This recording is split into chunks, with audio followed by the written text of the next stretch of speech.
তোমরা দুনিয়ার মধ্যে গিয়েছো, আমি তোমাদেরকে দুনিয়ার মধ্যে পাঠাইলাম। পাঠাইবার পরে আমি জানি তোমরা অনেক অন্যায় পথে যাবে, অনেক কাজ করবে, যে কাজগুলোর মধ্যে তোমাদের গুনাহ হয়ে যাবে। হ্যাঁ বান্দা, তোমরা গুনাহ করবে তাও আমি ভালো মতো জানি, তোমরা পাপ করবে তাও আমি ভালো মতো জানি।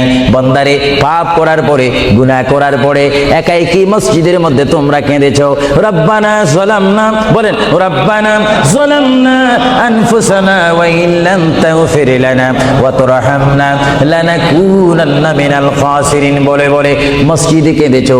আসরের নামাজ পড়ে কেঁদেছো, যোহরের নামাজ পড়ে কেঁদেছো, মাগরিবের পড়ে কেঁদেছো, এশার নামাজ পড়ে কেঁদেছো। এ বান্দা, নামাজের মুসল্লা যখন বসে যাও, আমি আল্লাহকে তোমরা বারবার বল, আল্লাহ গো আমার গুনাহ মাফ করে দাও। তারপরও আমি তোমাদের গুনাহ মাফ করে নেই।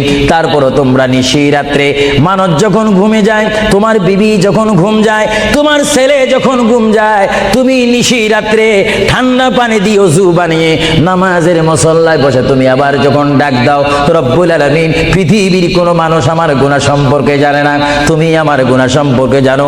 আমি এমন গুনাহ করেছি আমার বিবি জানে না, বিবি গুনাহ করেছে আমি জানি না। আল্লাহ তুমি সব কিচ্ছু জানো, হে আমার প্রভু তুমি আমাকে মাফ করে দাও। আমার আল্লাহ বলে, তারপরও যদি তোমাদেরকে আমি মাফ না করি, তারপরও বান্দা তোমরা আমার রহমতের দরজা থেকে ফিরে যাইও না। আমি তোমাদেরকে হুকুম দিচ্ছি, ওয়ালাউ আন্নাহুম ইয যালামু আনফুসাহুম জাউকা, বান্দারে যদি গুনাহ করে ফেলো, আমার রহমত থেকে মুখ ফিরে তুমি চলে যাইও না। বান্দা, আকাশ পরিমাণ যদি গুনাহ করো, পাতাল পরিমাণ যদি গুনাহ করো, সাগরের পানি পরিমাণ যদি গুনাহ করো, পাহাড় তুলনায় যদি তুমি গুনাহ করো, আমার দরবার থেকে তুমি নিরাশ হইও না। এ বান্দা, আমি তোমাকে একটি রাস্তা পাঠাই দিচ্ছি, একটি পথ তোমাকে আমি দেখাই দিচ্ছি। সেই পথটি কোন পথ তোমরা জানো? ওয়ালাউ আন্নাহুম ইয যালামু আনফুসাহুম জাউকা, বান্দারে যখন তোমরা বরবাদ হয়ে যাবে, তখন তোমাদেরকে একটা পথ আমি তোমাদেরকে দেখাই দিলাম।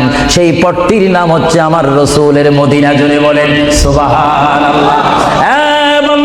আমার নবীর দরবারে গিয়ে কেঁদে কেঁদে তোমরা বলো, ইয়া রাসূলুল্লাহ, ইয়া হাবিবাল্লাহ, আয়াকা ইয়া রাসূলুল্লাহ। আল্লাহ কোরআনে বলেছে, ওয়ালাউ আন্নাহুম ইয যালামু আনফুসাহুম জাউকা ফাস্তাগফিরুল্লাহ ওয়াস্তাগফার লাহুমুর রাসূল। আল্লাহ বলেছে, হে বান্দা, তোমরা ডানে না গিয়ে, বামে না গিয়ে, পিছে না গিয়ে তোমরা সরাসরি আমার নবীর কদমে চলে যাও। আমার নবীর কদমে গিয়ে আমি আল্লাহর দরবারে তোমরা তওবা করো। তওবা করতে করতে তোমাদের চোখের পানি যখন বাইর হয়ে যাবে, আর ওই মুহূর্তে যদি আমার বন্ধু যদি তোমাদের জন্য আমার দরবারে সুপারিশ করে, আমি আল্লাহ তোমাদেরকে ওয়াদা দিয়ে দিলাম, গ্যারান্টি দিয়ে দিলাম, আমার রাসূল যদি তোমাদের জন্য আমার দরবারে সুপারিশ করে, সঙ্গে সঙ্গে বান্দা তোমার অতীতের জীবনের কবিরা সগীরা গুনাহ মাফ করে দিব। জোরে বলেন সুবহানাল্লাহ।